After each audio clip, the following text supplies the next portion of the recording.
আসসালামু আলাইকুম। লক্ষ লক্ষ লোক আজকে এখানে হাজির হয়েছে, পথে ঢেউয়ের মতো লোক আসছে। সারা বাংলাদেশ জুড়ে কোটি কোটি মানুষ আজকে এই মুহূর্তের জন্য অপেক্ষা করছে। তারা তাকিয়ে আছে হাদির কথা শোনার জন্য। আজকে বিদেশে যারা আছে বাংলাদেশি, এই মুহূর্তে তারাও হাদির কথা জানতে চায়। প্রিয় ওসমান হাদি, তোমাকে আমরা বিদায় দিতে আসি নাই এখানে। তুমি আমাদের বুকের ভেতরে আছো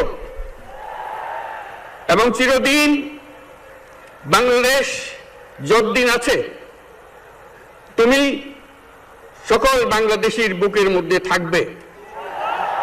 এটা কেউ সরাতে পারবে না।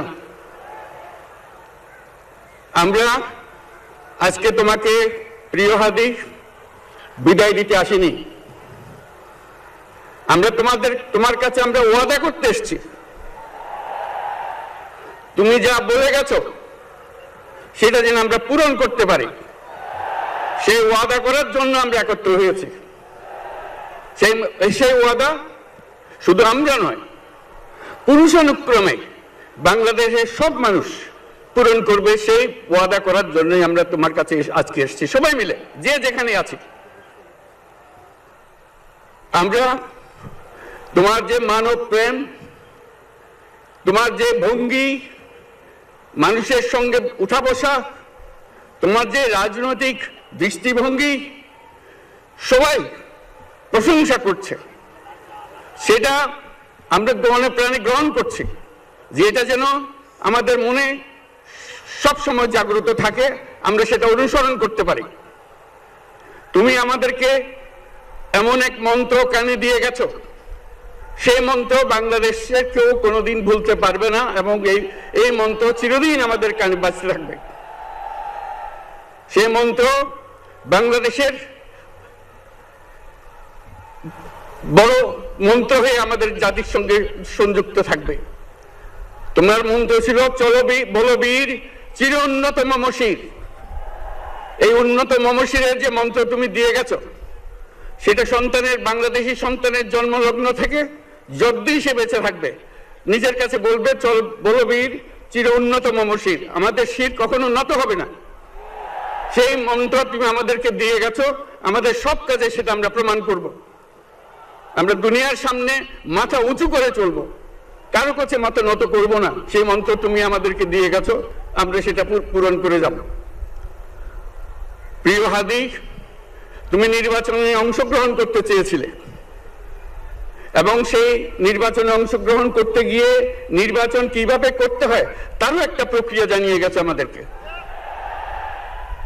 সেই প্রক্রিয়া যেন আমরা সবাই মিলে গ্রহণ করে, যে কিভাবে প্রচারণা কার্য চালাতে হয়, কিভাবে মানুষের কাছে যেতে হয়, কিভাবে মানুষকে কষ্ট না দিয়ে তার বক্তব্য প্রকাশ করতে হয়, কিভাবে বিনীতভাবে মানুষের কাছে আসতে হয়, সবকিছু তুমি শিক্ষা দিয়ে গেছো।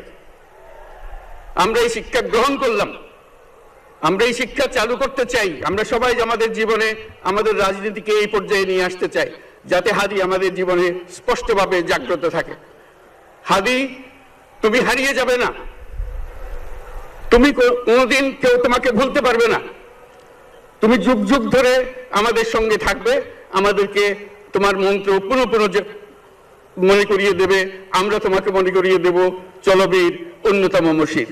আমরা সেই মন্ত্র নিয়ে আজকে সামনের পথে এগিয়ে যাব। তোমাকে আমাদের সবার পক্ষ থেকে তোমার সঙ্গে ওয়াদা করলাম, আজকে তোমাকে আল্লাহর হাতে আমানত রেখে গেলাম। আমরা সব সময় তোমার কথা স্মরণ রেখে জাতির অগ্রগতির পথে চলতে থাকব। ধন্যবাদ সবাইকে।